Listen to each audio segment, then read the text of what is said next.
কবিতাৰ শিৰোনাম দেউতা বৰ নিথৰুৱা কৰি এৰি গলা।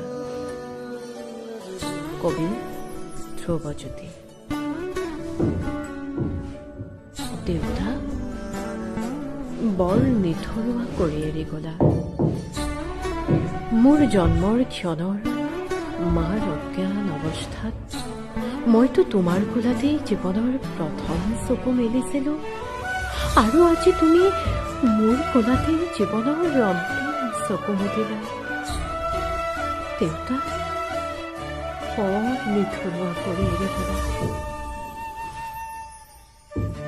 আগতে শুনিব নিবিচৰা তোমাৰ গালিবোৰ আজিচোন শুনিবলৈ বৰকৈ মন গৈছে। তুমি যোৱাৰ পাছতো দেৰিলৈকে শুই উঠি তোমাৰ গালি শুনিব নাপাই মই প্ৰতি পুৱা উচুপি উঠিছো। দেউতা, তুমি জানা, তুমি যোৱাৰ পৰাই মাৰ ৰোকা কপালখন চাবলৈ আজিও মনত সাহস গোটাব পৰা নাই।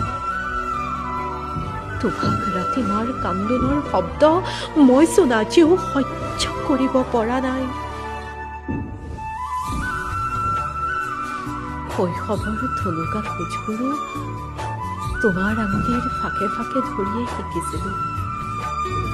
আজিও চোন তোমাৰ সঁহাৰি অবিহনে জীৱনৰ কাঁইটীয়া পথত বাৰে বাৰে উজুতি খাই পৰিছো। দেউতা, তুমি পিছে চিন্তা নকৰিবা। তোমাৰ আত্মা সুখত থাকক, আৰু ময়ো তোমাৰ স্মৃতিক তোমাৰ আশীৰ্বাদ বুলি বুকুত বান্ধি তুমি বিচৰাৰ দৰে মানুহ হ'ম। দেউতা,